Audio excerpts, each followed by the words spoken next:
And my name is Steliafti. I'm actually super excited to do this class with you. I'm originally from Europe, as many of you know. Greek in origin, born and raised in Germany. Lived in many places in Europe, and for the last 7 years have been living in Silicon Valley in the U.S. So having a group of European entrepreneurs and teaching and sharing with you the knowledge I've accumulated around sales and startup hacking and hustling is super exciting. So just a tiny bit of my background for those that hadn't had a chance to check out uh, prior videos and prior talks from me. I'm the CEO and co-founder of Elastic. Elastic Sales is a company that has helped by now over 150 venture-backed startups in Silicon Valley to scale their sales efforts. So we work with technology companies and venture-backed technology companies here in the heart of Silicon Valley. And we help them to explore the right sales model and then scale sales dramatically. So we have a tremendous amount of experience and have accumulated knowledge that you cannot find anywhere else in the world, because we're probably the only organization that has worked with so many different startups and helping them succeed with sales. Um, from the get-go, as we started and launched Elastic Sales, we actually started building internal software to help our salespeople be a lot more productive and help us scale all these different sales campaigns for all these different companies. And that software for the longest period of time was our secret sauce. It was something that we didn't want the world to know about. We didn't want anyone else to have access to. It was what made us very competitive and very compelling. Um, and ultimately and eventually, after for 2.5 years of developing it internally and having it as a employee only piece of software, the demand from the market grew so dramatically. People outside our company, our customers, our friends, everybody was just bothering us all day long, asking for the software, wanting to have access to the software. So in the beginning of this year, we launched a piece of software called Close.io. Um, and that was kind of our internal secret sauce, Elastic. We released it to the world to see what would happen, and it's been an incredible success so far. So it's sales communication software that should help startups close more deals and make more sales. So as you can tell, both from the services side as well as from the software side, sales is something that's very near and dear to my heart, and something sales for startups is something that it's kind of ingrained in our DNA. It's what we do all day, every day.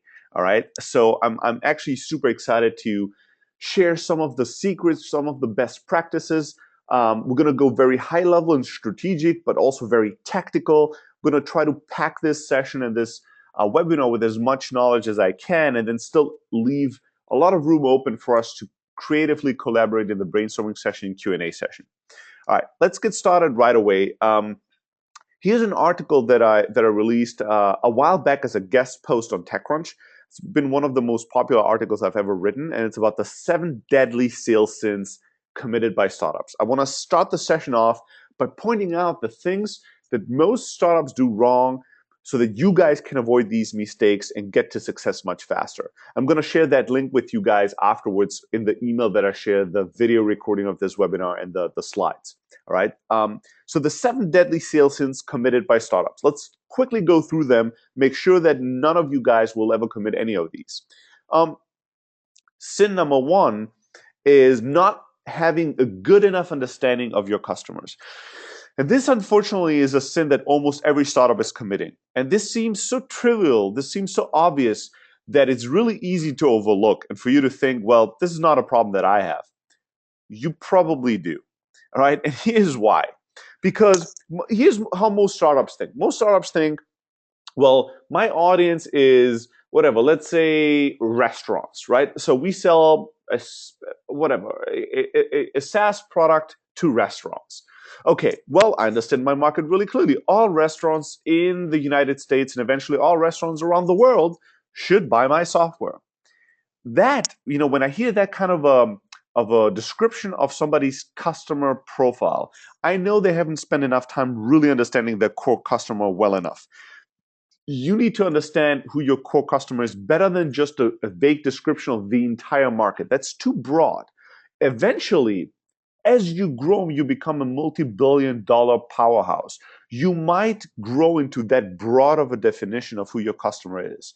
But when you're a startup in the early days, you have to start a lot more narrow and actually understand who is our customer, who's the most likely kind of restaurant to buy our software today. Maybe it's restaurants, maybe it's specific restaurants, high-end restaurants, three-star restaurants, or maybe it's low-end restaurants, or maybe it's a certain certain vertical within the restaurant, so ethnicity like Italian restaurants or Thai restaurants.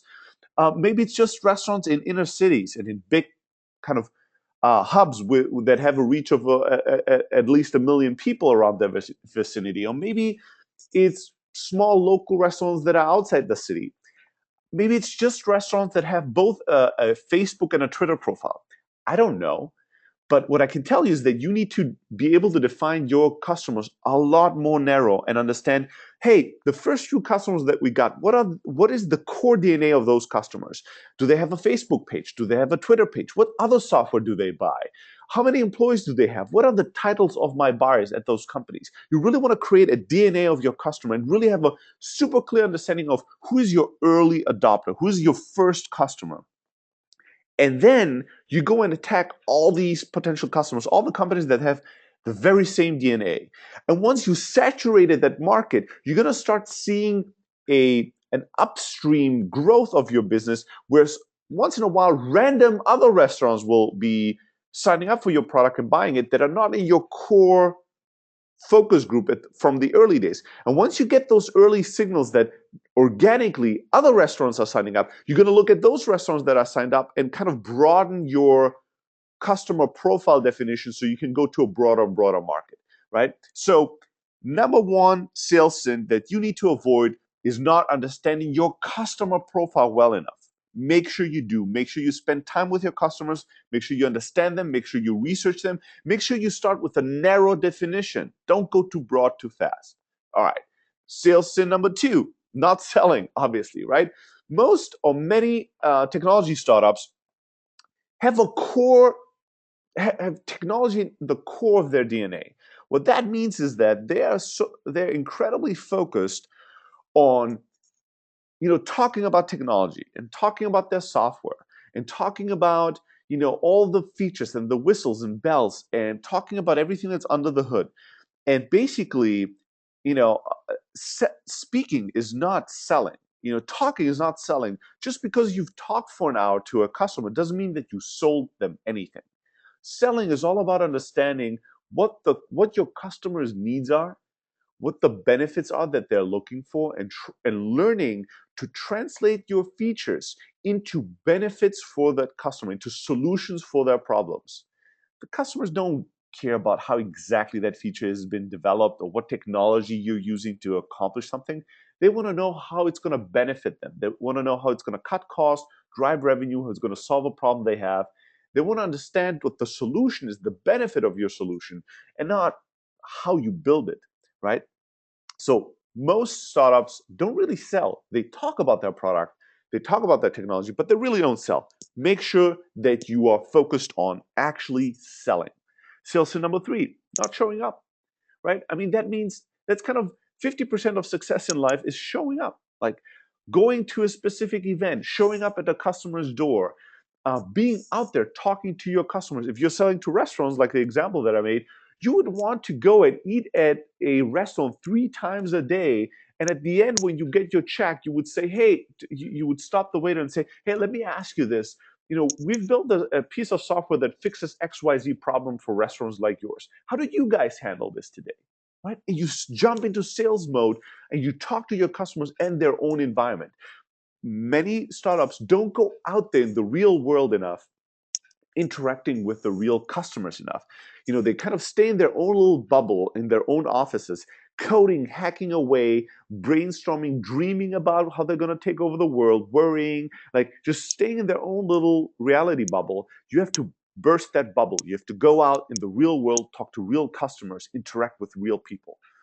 Sales sin number four, not following up. And I talked about this extensively at the Pioneers Festival that probably you guys have all watched. Follow up is really where it's happening. Most people do an initial pitch, they talk for the first time to a customer, they follow up maybe once, and then when they don't hear back, they take that silence as a signal for failure. They take that silence as a signal for rejection. Wrong. Follow up until you hear back. Follow up until you get a clear signal that says either yes or no. Sales sin number 5, not having a process in place, right? Many startups, when they do sales, they just do low-hanging fruit sales. What I mean by that is you just go out to your friends and family, to your investors, to your prior employers, and you just get a first couple of customers, which is fine, which is exactly where you need to start. You start where it's easy. But then once you create a little bit of success in the early days, you kind of go all wild. You do all kinds of different strategies to do sales, but you really don't create a process. And as long as you don't create a process and a process that really works, you're never going to actually arrive at predictable and repeatable results. And we're going to talk later about why it's so important to have a real sales process in place. Or at the early days, to work hard to explore and define a sales process rather than just selling. Sales to number 6, not having the right price. I talked about this a little bit at Pioneers as well. Most startups are underpriced. I could say right now that most of you are way underpriced. And without even knowing your pricing, I'm probably right. I do this every day. I talk to so many founders every single week, and 9 out of 10 of them have underpriced their product. You have to be confident in the value that your product is offering. You need to make sure that you have the right pricing in place, because if your price is super, super, super low, the whole option of getting adoption through sales is taken off the table, right? If you're charging $1 per year, there's no way that you can actively sell that product profitably. There's no way you can actively hire salespeople and have salespeople call your customers and show at your customers and sell profitably. No way, right? You need to price your product at a level where you could actually afford selling it, marketing it to the audience, right? You need to think about not just what it took you to write that piece of code, but what's going to cost you to actually acquire a customer through marketing and sales. And then sales sin number 7, it's not asking for the sale. It's the easiest thing in the world, the hardest for most people. Ask, say, what is it going to take for us to get into business? Ask them, do you want to buy today? Ask that question and ask it early. Don't be afraid of rejection. Don't be afraid of people saying no. Take that as a challenge and take that as a signal for where they are in the buying cycle. All right? So, now that we covered the 7 deadly sales sins, here's another article that's been super popular, a guest post I wrote for TechCrunch on how to make it in America, 7 tips to help your startup enter the US market. I thought that this is going to be super relevant because this is primarily an audience of European entrepreneurs and startup people. So I thought I'll take a little bit of time and talk to you guys about how to make it in the US, how to enter the US market, because I know for a fact lots of you have emailed me before this session that many of you are actually wondering about this. So I'm going to share the link to the article, so you guys are going to be able to read it in much detail. But today I'm going to highlight just a few simple ideas on how to enter the US market, right? The most important thing that you need to look for, the most important thing is that you need early market signals that the US consumer, the US market is actually interested. What I mean by that is that today, as an international startup, as a European startup, you can easily launch your product. You can put up, a URL, a website, a blog, a Twitter, a Facebook profile. And the moment you launch, you're international already, right? Everybody around the world who has access to the internet can access your site. So now what you need to do is, now that you're live, you go out and you market your product. You hustle, you get some customers, you get some press, you talk about it everywhere and anywhere you are, and you create a little bit of buzz. The moment that you have a bunch of people visiting your site, some of these people will share that site or tell their friends about it, and you're going to see within a few weeks that you're going to start getting some traffic from the US. It's almost inevitable, right? You're going to get some traffic from the US. Now, all you have to do is you have to wait for an early signal. And what I mean by an early signal is that if all that US traffic, if once in a while a US visitor actually signs up for your product and checks it out, and you get more and more signups from the US, that's a strong signal that there might be a chance for you in the US market. Even better than that is if the US visitors sign up for your product and then they become customers. If you get a few early customers from the US market, while you focus on the market that you're strongest in, which is probably your home market, Once you get, you're always going to get some international customers. Once you get a bunch of customers from the US, that might be a strong enough indicator that there is a market there. Many startups, some startups, they launch in the home market, they get zero success there. They hustle, they hustle, they hustle, they do all this PR, they do all this work, and they don't get any signals from the US market, but they still want to enter it as a kind of a unicorn dream of solving all your problems. The US market is a tough market. The smartest, some of the smartest people around the world have come to Silicon Valley from all around the world in Europe to build technology companies here. You can compete as a European startup. Absolutely, there are success stories there, and you can be one of them. But you don't become a success story by only focusing on the US market before you have any kind of traction in the US. Launch your product on the web, market it as heavily to all markets, see if you get some early signals, and then think about entering the US market. Next thing is you need to use some US connections. You need to leverage whatever you have. Once you have a first, if you have friends in the US, if you have, some of your friends that went to the US and started companies, I'm now a US connection for all of you guys. If you want to enter the US market, you send me an email. You say, hey, here's what we do. Do you know anybody in this space? Do you know anyone that you can connect me with? You try to build a network. You try to build connections. And all it takes is one person that you know in the US to ask for an introduction to another person. You kind of start building a network.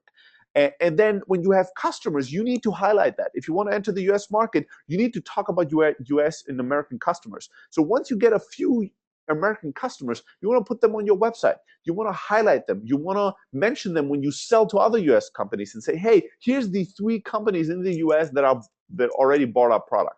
Build credibility that you're actually offering something of value to this market.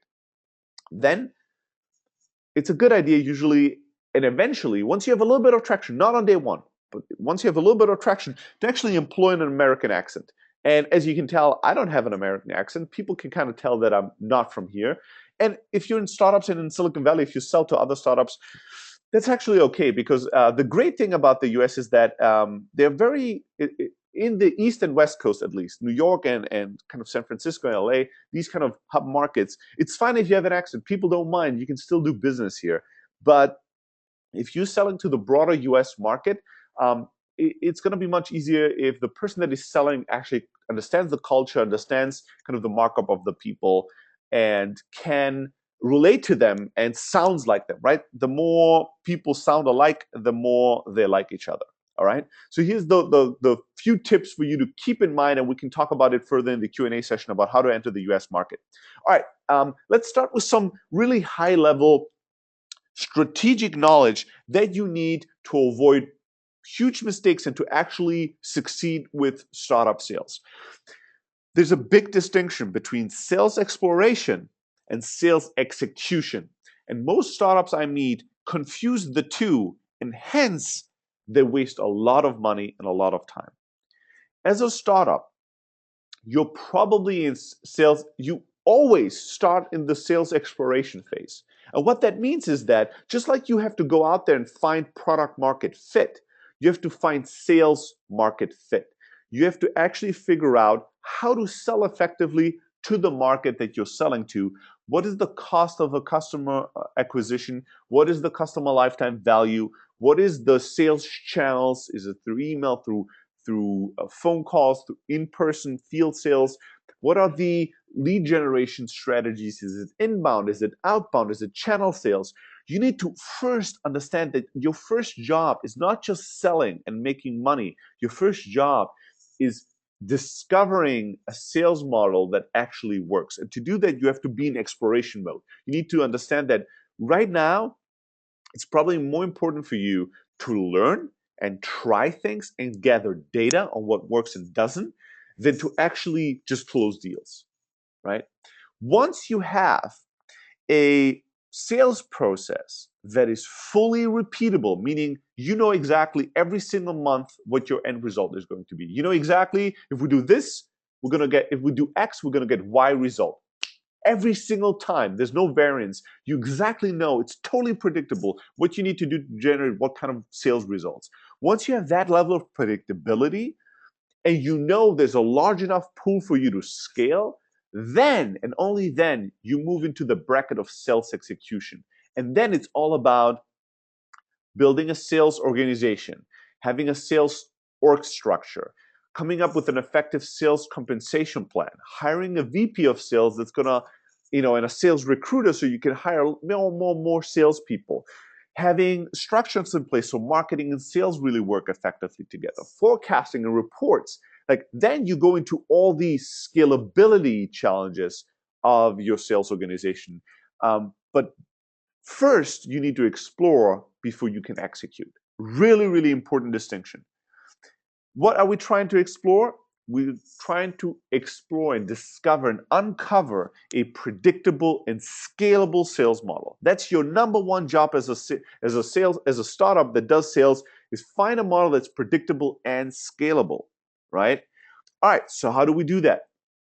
Very easily. There's three core things that I want you to focus on. Step number one, as I mentioned earlier already in the sales sense, is focus on your customer profile. Really understanding who is our ideal customer. Where do they buy? What other products do they buy? How do they browse the internet? Do they search for things? Are they on Facebook? What do they do? You really need to get in the head of your customer. You need to meet them for coffee, invite them for lunch.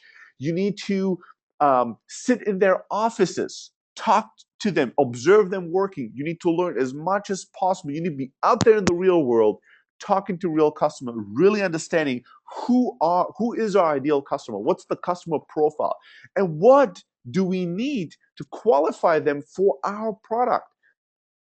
Not everybody, in our example, in the restaurant business will qualify for your product. Maybe they're not tech savvy enough. Maybe they don't have internet at the restaurant or at their office. Maybe. I don't know what your product requires for somebody to be successful with it, but you should know. And you can't say, well, everybody's going to be successful with our product. No, it's most likely not the case. There's going to be some criteria, certain things that a customer needs in order to be able to be successful with your product. Sometimes it's timing. Sometimes it's that they need a certain level of revenue or activity, or if you do, let's say you offer some kind of delivery service to startups, or you offer some kind of like social or online rating review or analytics product to restaurants. In those examples, you would want a restaurant that has a certain volume of orders or a certain number of ratings and traffic. You need to look at who is our customer, how do we qualify them, how can we make sure that they actually succeed. And then you need to spend some time with your customers. Don't just close them. Don't just have somebody sign up and pay for your product and you go, hooray, we have a market, let's go after them, attack. No. First, when somebody buys your product, try to learn more about them. Try to understand them better. And then also try to learn, how do they use your product? How do they get value out of it? Spend some time with them to really understand, this is how they use our product. This is how they understand it. And this is how, in their words, they get value out of it. So in order to explore, in order to discover a sales model that's going to scale, you need to understand your customer. And here's why. Because the lifeblood of sales is lead generation. Leads. With no leads, you cannot sell. If there's not somebody, if there's no lead, if there's no somebody that you can speak to, that you can pitch, that you can send an email to, there's nobody you can pitch. If a pitch falls in a forest and nobody's around, you've not sold anything. You haven't pitched. You haven't sold anything because there was no buyer around to hear it, right? So in order for you to succeed in sales, you're gonna you're gonna have to learn a way to generate leads, many of them. And in order to be able to generate effective leads, you need to learn who is your customer. Otherwise, how do you know how to generate leads? Now, once you know who your customer is, you really need to figure out a scalable source for high quality leads. What do I mean by that? It's not enough to just go online and buy a list of 500,000 restaurants. Again, that's not enough, right? You need to figure out, are those restaurants qualified? How do we qualify them? How do we find scalable sources of high quality leads? Sometimes people get really good quality leads, but that source is not scalable. And what's happening is you're going to get, let's say you're buying, or let's say you either inbound or outbound, right? Either you do some marketing and you get a few hundred people to sign up for your product, or let's say you buy a list of a few hundred startups and you send them emails and you pitch them. and you get really great results. You close tons of them, right? And you're like high-fiving each other saying, this is awesome. We got it. We have the key to success. We need to scale now. Let's hire more salespeople. Let's go, let's go, let's go.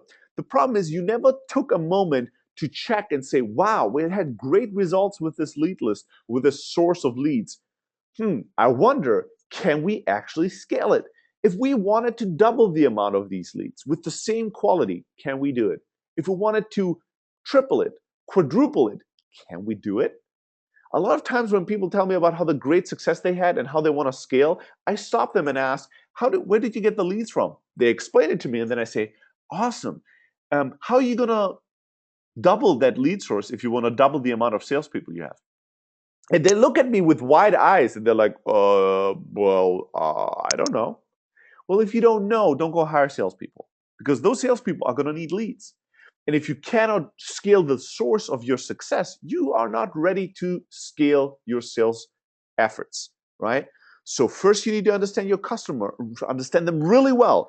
Then you need to really spend a lot of time with lead generation and where do we get leads, inbound as well as outbound. Understand these sources, understand the quality, not just the number, not just 10,000 leads. That doesn't mean anything. If none of these leads can buy your product, it's worthless. It's less than worthless. It's really harming you because you're going to spend a lot of resources, money, and time going after people that can't buy. So you need to understand your lead source, the quality of that source, and the scalability of that source. Really important.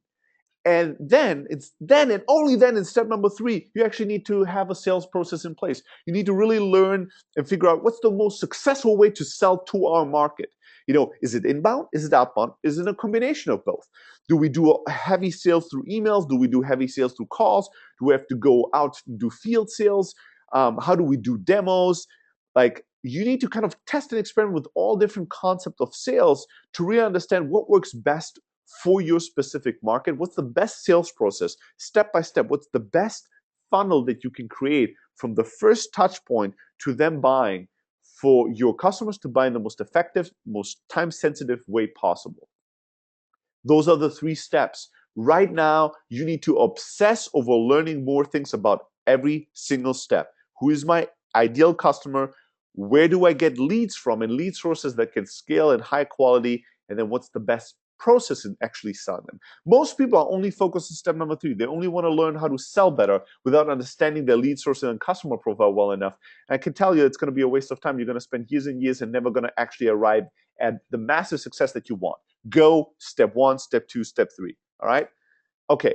And now let's talk about some metrics and numbers that you need to keep in mind as you're exploring these different concepts so that you actually know how you're doing and if you're doing really well enough or not, right? So here are all the startup sales metrics that you need to track.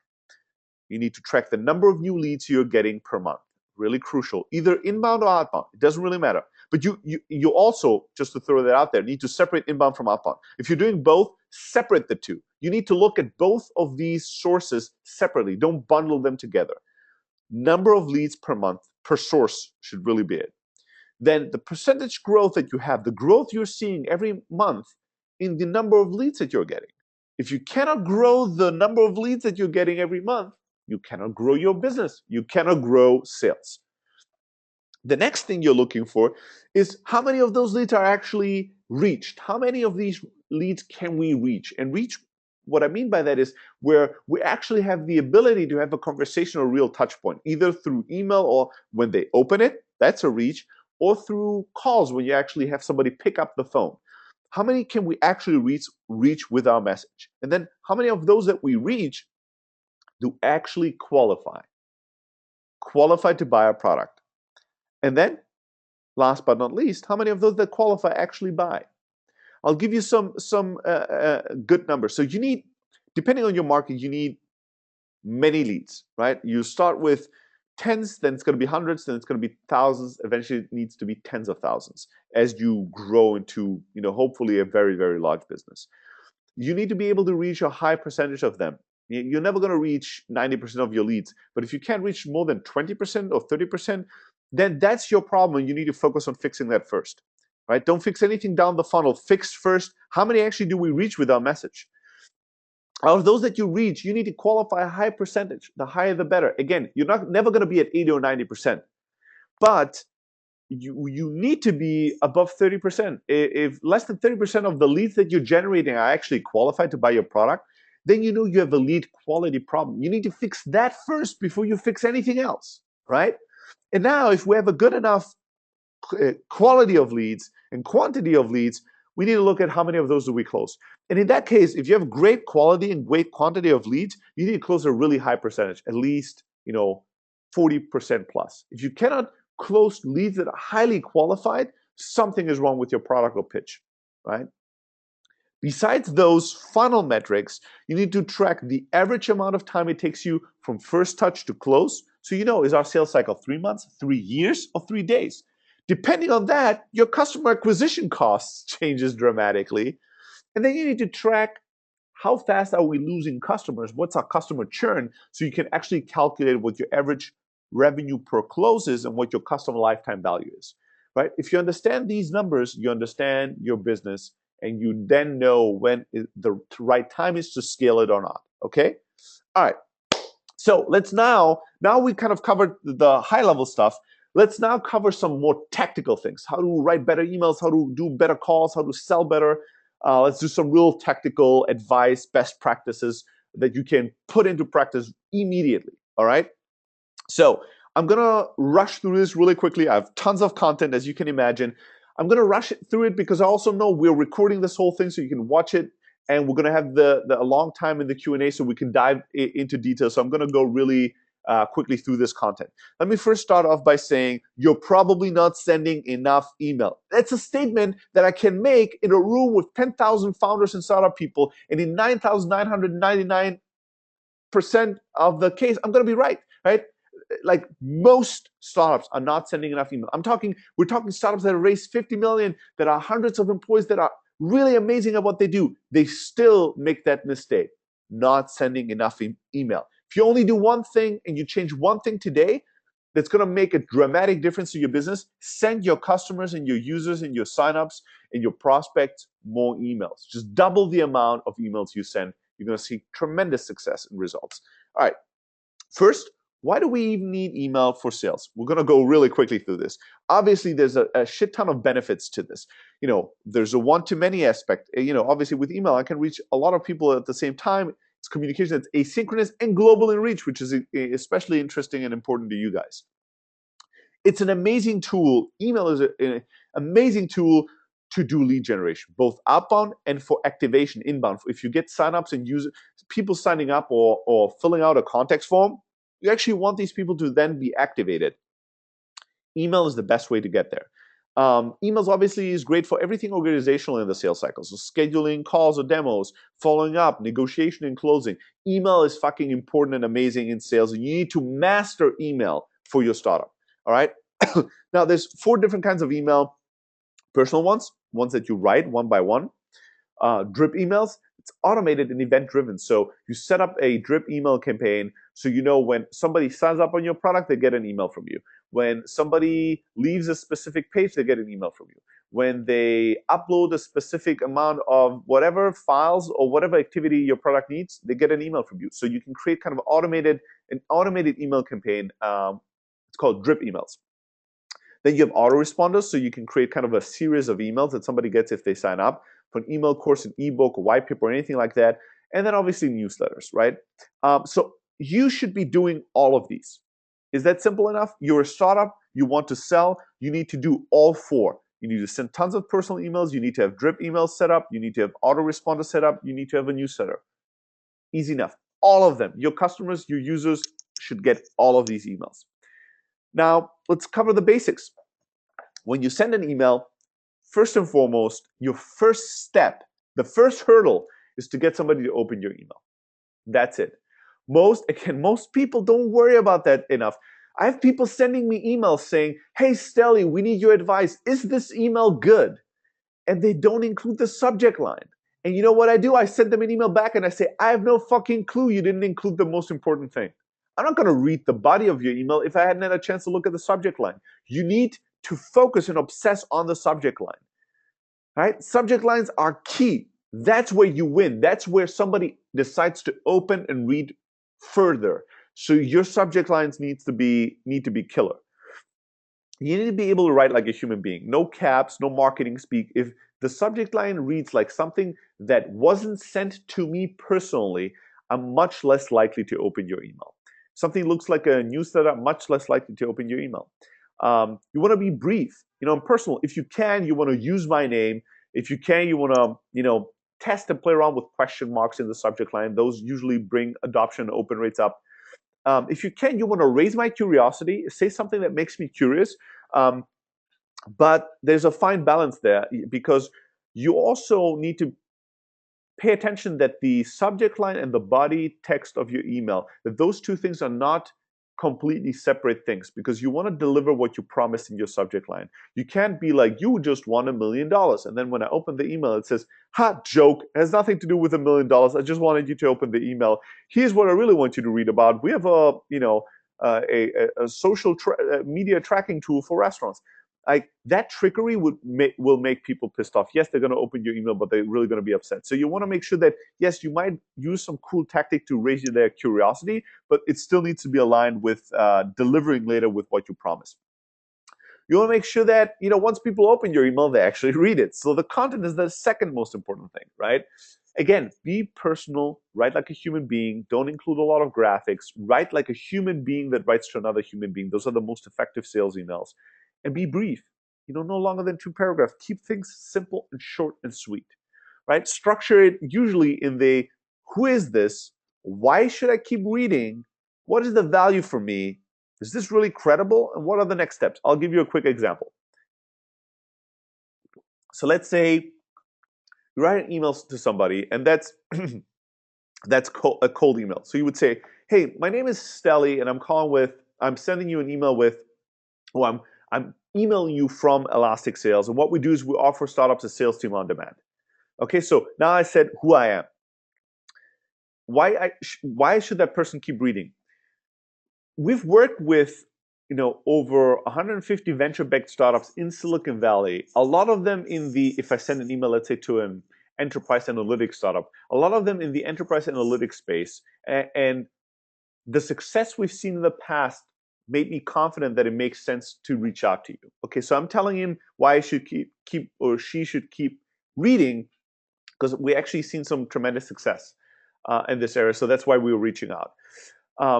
What we're able to deliver for clients of ours is help them get to a scalable and repeatable sales model faster, and then scale that in a much more efficient way, because we have all the operational and infrastructural processes in place to help startups succeed in sales, right? So now say, what is the value to them? And now say a few examples, companies that have seen tremendous success with us are X, Y, and Z. I'm name dropping a couple of really big companies to make myself credible. You can also read some of my guest posts on TechCrunch and Pando Daily, or watch this talk I just gave at this big conference, right? I'm creating credibility. What will be a great time next Tuesday or Thursday in the morning to jump on a call and talk and see if we can work together, right? Who am I? Why should you keep reading? What's the value for you? Why am I credible? And what are the next steps? Now that I've done all that, you've seen at the end, you've noticed that I ended the session with a call to action, right? So every email needs a strong call to action. Don't ever write an email without a call to action. Always end it with a call to action. And if it's an email, if you're sending drip emails to your sign up users and you're like, well, the first email is a welcome email, what the fuck should be the call to action to that? Well, the call to action might be click this link and actually fill out your profile, or click this link and take this action that you need to succeed with our product, or hit reply and say hi to us. We'd love to hear from our users. Whatever it is, have a call to action. Make it clear, what is it that you want from me? Eliminate choices, make it simple. 1 call to action per email, not 5. You maybe want to do X or Y, or maybe you want to check out this or that. Maybe you want to reply or click on this link, and maybe we can do a call, or you can just send us what you want. Or the more choices you give me, you raise the complexity, you make conversions fall, right? Make it simple. And then once I opened your email, once I read your body, once I took action, you want to follow up. Follow up is the most important thing that you can do in email, right? Make sure that you have a follow-up strategy. before you even send the first email. I talked about my follow-up strategy being binary. I'm going to follow up as many times as it takes until I get a yes or no. I need to get a result. If it's 48 email follow-ups, I'm going to make 48 follow-ups. I don't really care. And there's tools like followup.cc, close.io that's going to help you in the follow-up game and winning in that. Really important also is, like, I got a lot of questions about this where people ask me, well, the follow-up strategy that you are describing is awesome, Stelly, but how exactly do I do this? Like, what's the best frequency of emails? And do I call? What do I say in those emails? A few quick things. Number one, you want to mostly follow up with email. You can obviously do some calls in there as well. You start with, like, and I'm just giving benchmarks. It might be that your market is different or your personal style is different, but you want to start and follow up after 3 days, 7 days, 10 days, 14 days, 2 weeks, 4 weeks, and then once a month or once a quarter. And when you follow up, the most important thing is that you're not whiny about it. Don't reference back to why you followed up so many times. Don't apologize. No excuses. Stay clean, cut, professional, right? The 40th email from me reads like this. Hey, dude, I hope you're having a great week. Here's the latest cool news about what we've just accomplished. We've been in the news. Look at this link. What would be a great time to talk this Tuesday or Thursday at 10 a.m. or 5 p.m.? Just let me know. Looking forward to hearing from you. Cheers. That's my first email. And then 48 emails later, I might just write, hey, dude, do you have time this Thursday at this or this time to discuss how we're going to help you scale your sales team? Looking forward to it. Cheers. Like, you see, very clean cut, as if it's one of my first emails. I'm going to stay clean cut professional. You should too. All right. So let's really quickly talk about how to get almost anyone's email address. I'm going to give you a quick hack if you want to do outbound lead gen. Please don't do this with tens of thousands of emails. When you do outbound email lead gen, do it with small quantities at first until you get really great results before you scale it up. You get almost anyone's email through a few simple tools. You just use LinkedIn and data.com to get contact info and get in-depth profile information. And then you use a tool called Rapportive. It's a Chrome extension. You can get it for free. Rapportive was bought by LinkedIn, so it's basically the same thing. And then what you do is, if you open, Rapportive is creating this little widget in your Gmail inbox on the right side that gives you contextual information about a person, right? So as you type somebody's email address, there's a little box that's loading, and then it loads some information. You see a picture, you see some information, their latest tweets, their LinkedIn, their Facebook profile, all that information. The cool thing is that Rapportive has a pretty powerful database, probably the most powerful database out there. So they have almost anyone's email address. The cool thing here is that if you want to send somebody an email and you don't have their email address, all you have to do is you install Rapportive.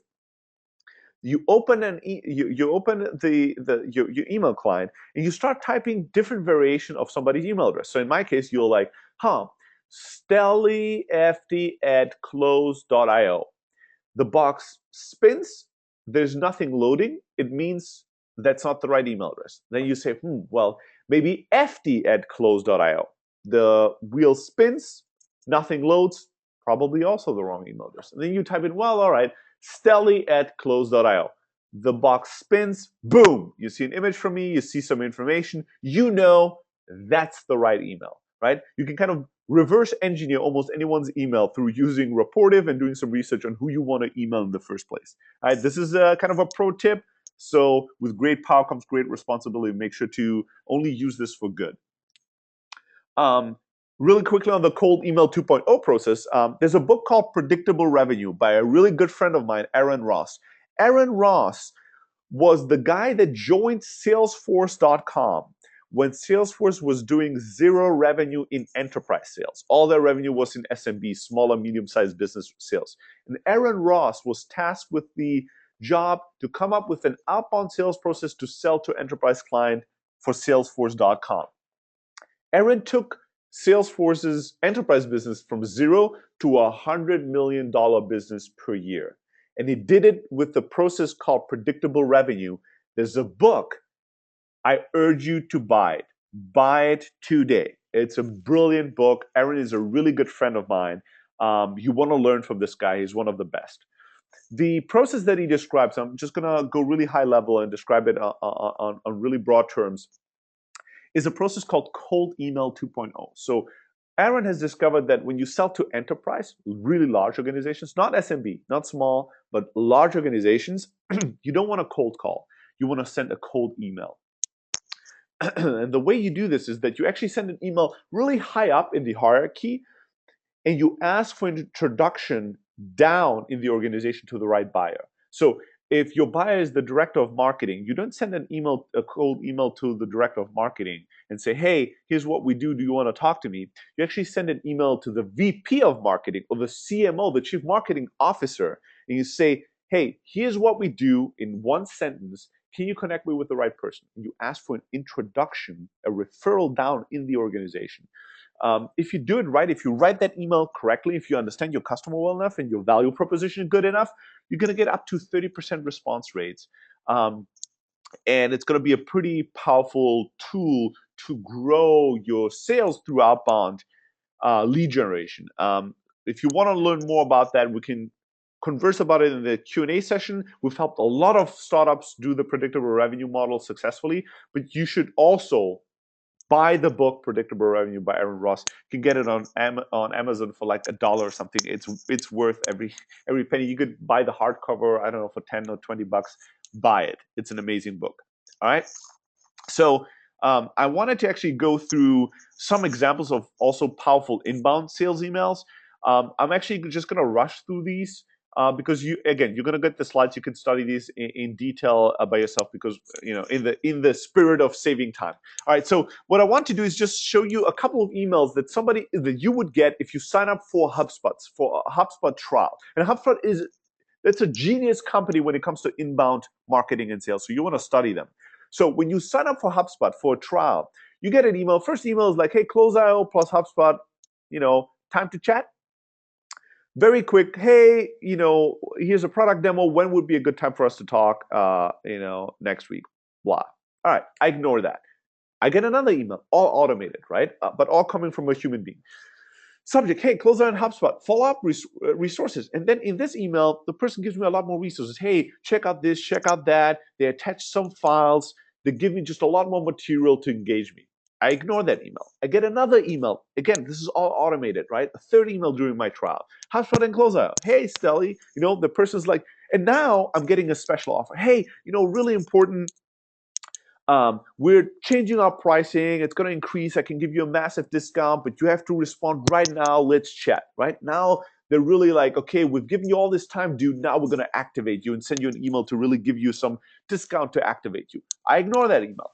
So I get another email that says, hey, should I stay or should I go? And this is kind of quirky, funny. It's like, hey, I've tried to reach out a few times, never heard of you. So this might be one of three reasons. Either you don't want to do inbound marketing, or you're still interested but just didn't have the time, or now they try to be funny. They're like, oh, maybe you've like fallen down and I need to call 911 for you, right? Just let me know because I'm a little worried, right? That's funny, it's quirky, but it's like, hey, why haven't I heard from you? It's very activating. But in this case, I didn't reply to that email either. And then I get the thank you from HubSpot email, right? Again, all these emails with no replies from me. And it says, hey, Stella, I've checked out what we've been doing with Closeo, and we've reached out multiple times. And since I haven't heard from you, I'm going to stop following up with you. I really appreciate the opportunity to work with you, but if you ever want anything from me, just let me know. And this is kind of a take it away to make it more desirable strategy. It's a risky strategy, but it worked in this case. It's like, hey, dude, I'm taking this deal away from you. I'm stopping following up with you. And kind of that can inspire you to say, oh, wait, I just didn't have the time, blah, blah, blah, and reply to them. As you can see, you get like 4 or 5, you get 5 emails, automated emails. And this doesn't include the trial tips they send you, which is another 4 emails. Doesn't include their newsletter, doesn't include the personal emails you get from that person. HubSpot sends a ton of emails because HubSpot gets how inbound marketing and inbound sales works. All right, you should too. Here's a checklist that I included. I'm not going to go through it since I'm going to include it in the email. If you watch this video, you can just pause it and go through it. Sales email checklist, make sure that you hit all these points because email is going to be an incredibly powerful tool for sales for your startup. Let's look at the other side of the equation, right? You need to pick up the damn phone to actually close the deal. Most startups are afraid of actually using the phone to sell in the first place. You live in this magical la-la land where all your customers just are self-sign up and you set up some automated emails and then you lean back and millions of dollars are just coming in every day. Awesome, right? If you get there, give a webinar. I'm going to be there front row seat learning everything I can from you. But where I live in reality land, startups actually have to pick up the phone to sell. When people send you an email and they ask you kind of difficult questions around your product, hey, I tried your product, but here's all the challenges I had. Don't just reply. Pick up the phone and call them. Get on the phone with them and actually sell them on your solution, your product. Give them all the answers, but then also get that opportunity to actually sell. Right? You need to pick up the phone. The phone is an incredibly powerful tool. You cannot just sell through email and your website. You also have to sell in person. People love to buy from other people. You need to be that person that sells it to them. All right. Why you need to use the phone really quickly? The biggest jump in sales productivity boost in probably in history, right? In the early days, salespeople had to go from door to door to door, and they were limited to their location for their reach. The phone changed it forever. Now you can be in Europe and you can call a customer in the US, and if you don't have too strong of an accent, even if you have a strong accent, the customer in the US might not know where you are, right? It doesn't really matter. It creates a human connection. You're able to build rapport, trust, authority. You need to stimulate desire for your product. And it also allows you to hear what your customers say. You know, when you send an email and somebody replies and says, no, we're not interested, that doesn't give you enough information. If somebody on the phone says, oh, we're not interested, you have a chance to engage and say, why? What is missing? You're able to ask questions. You're able to not just hear the words, but also hear the context, right? So you get a lot more intel. So that's why it's incredibly important to use the phone. With the phone, it's the same thing. First step is you need to actually reach people. That's where you win, right? You need to learn how to reach people on the phone. If you can't reach enough people, it doesn't matter what your sales pitch is, doesn't matter how awesome your product is. You're not having enough conversations to make it worth your while. When it comes to inbound calling, you need to call your leads within 5 minutes. That's a huge hack.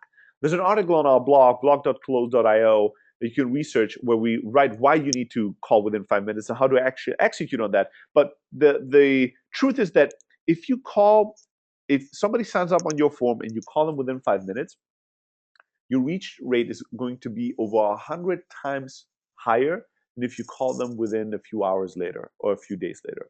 Because when you call them within 5 minutes, you know a couple of things. You know they're still on their computer probably because they just signed up. You know that they're not in a meeting or somewhere else. They probably have time. And you know that they know who you are because they just spent time signing up on your website. It's the most powerful moment to actually reach out and engage and sell. So inbound leads need to be called within 5 minutes. You need to take time zones into consideration when you call people. So make sure that you call at optimal times. You're not calling at lunchtime or in the afternoon. You're calling in the morning before lunch or just after lunch.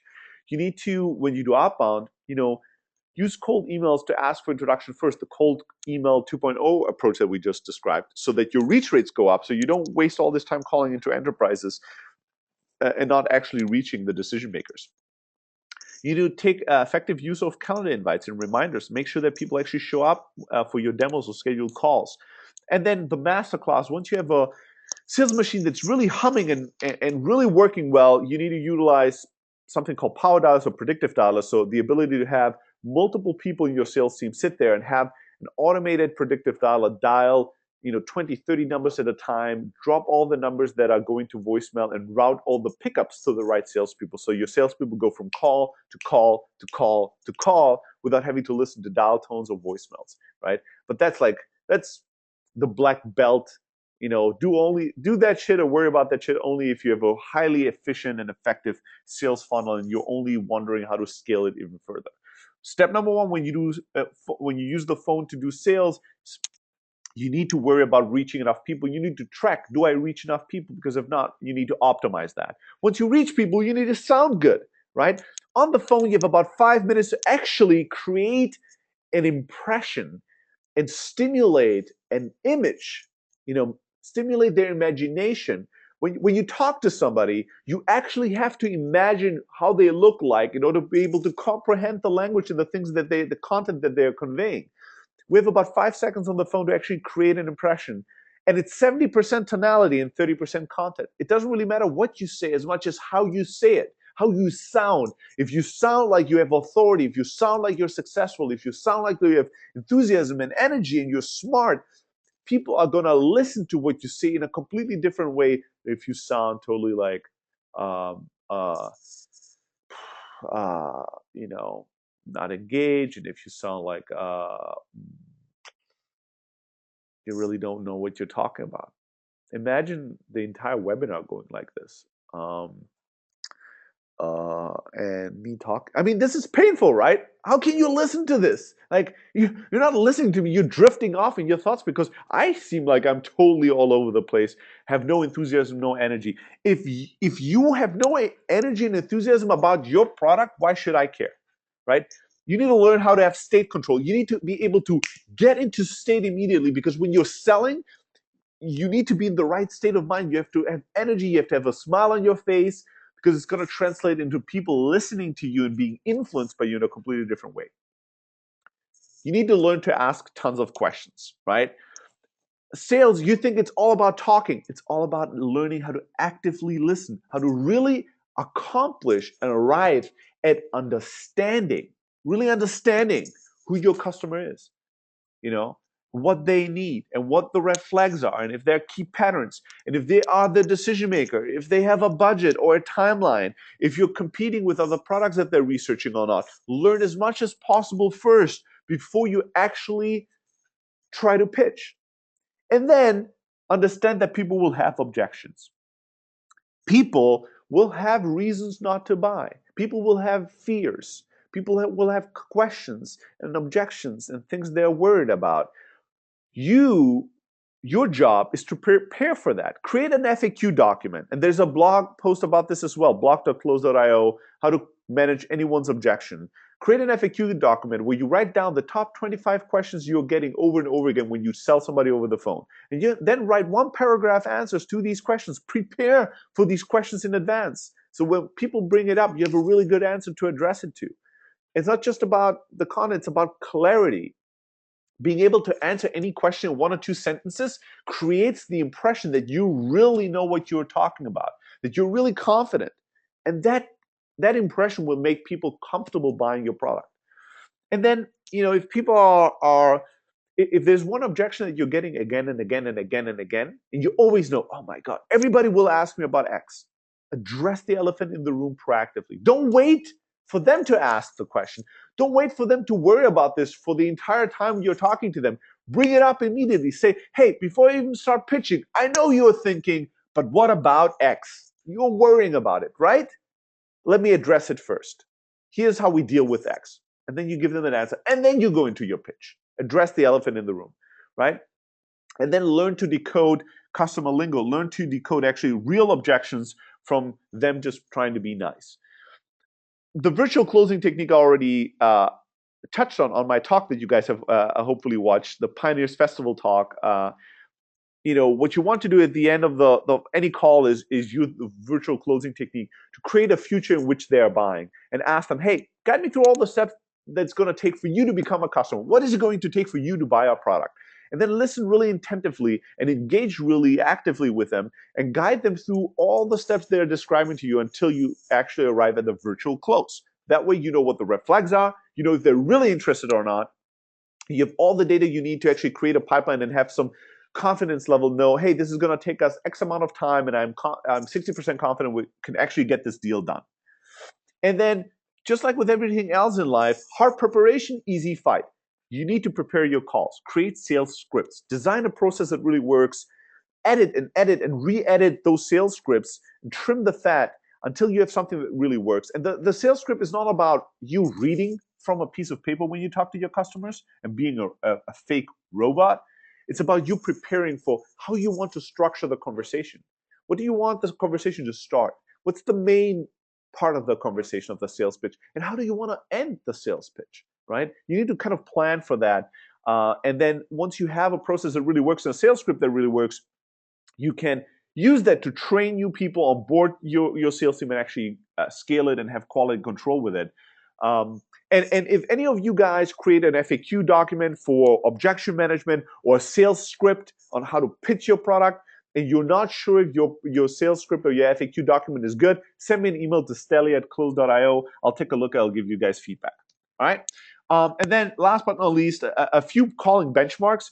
The things that you need to look for, the core metrics that you need to look for when it comes to calling is how many numbers did we dial? How many people did we actually reach? How many of those qualified? How many of those closed?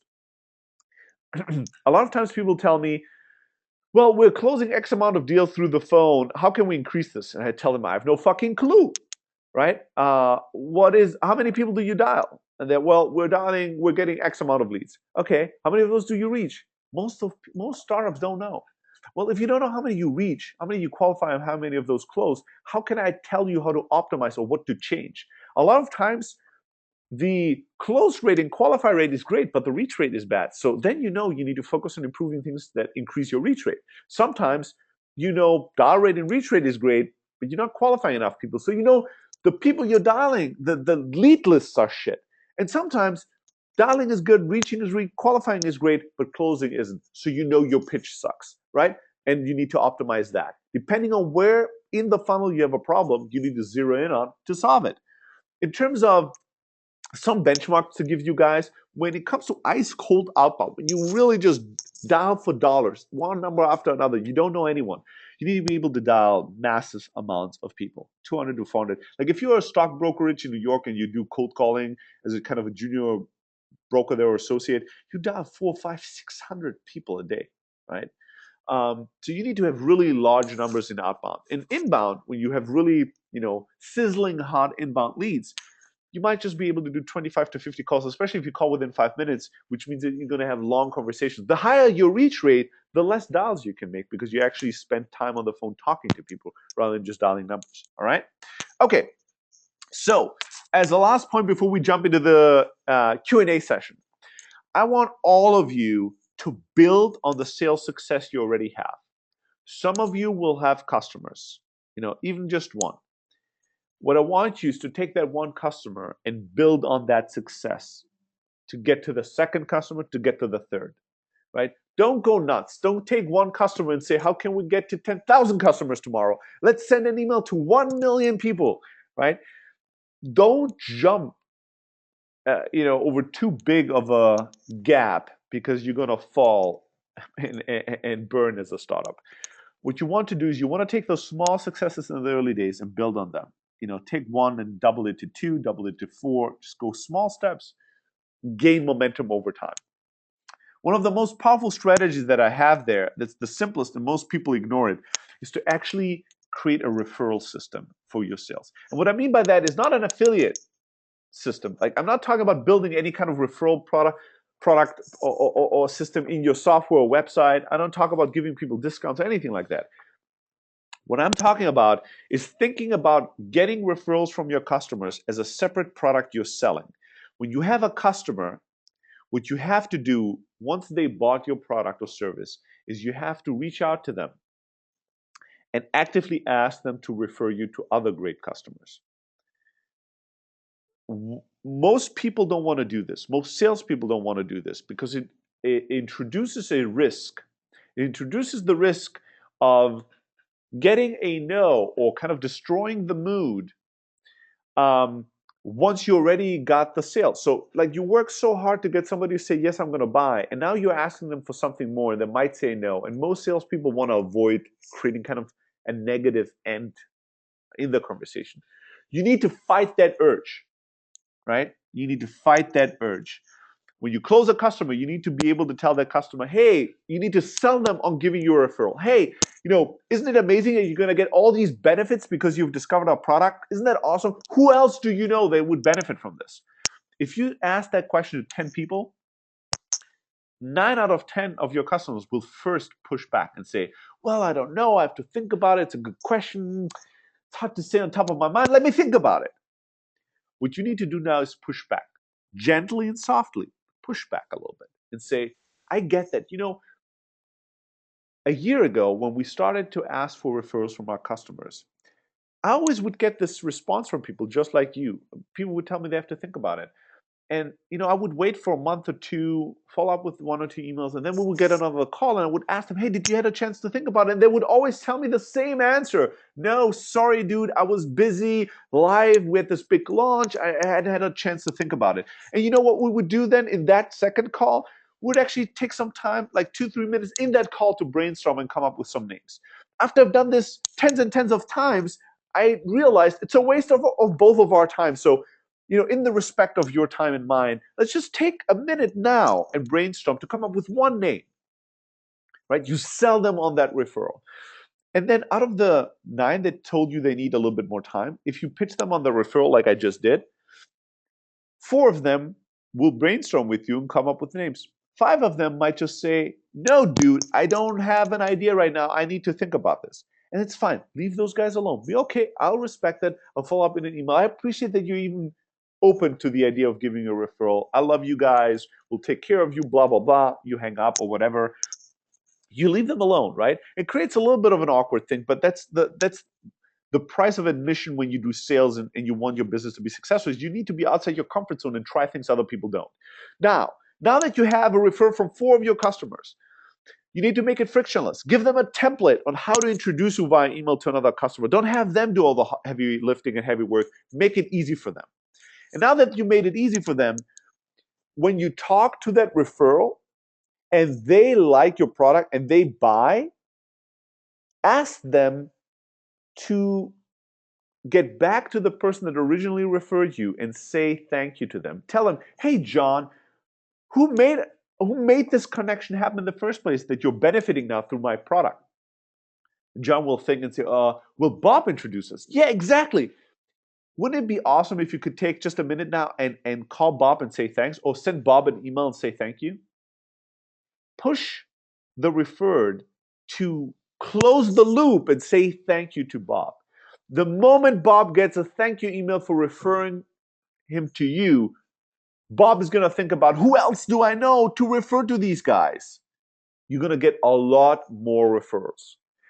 If you do this referral system, like if you do it consistently and systematically, you're going to take one customer and grow to 2 into 4 into 10. You're going to grow a little slower, but it's going to be, everything you do is going to be super effective, and your customers are going to love you for it, and you're going to be able to grow through outbound, but in a really warm way. All right, so this is like building on your sales success. All right, if you want a lot more content, go to close.io/free sales course. There's lots of sales emails I send. For all of you who haven't signed up yet, make sure at the end of the session today to go to close.io/free sales course and put in your name and your email. You're going to get 9 emails over 30 days with a lot more content around how to be successful in sales with a startup. All right, this is concludes all the content. We're going to jump into the Q&A session. I'm going to go out of the full screen mode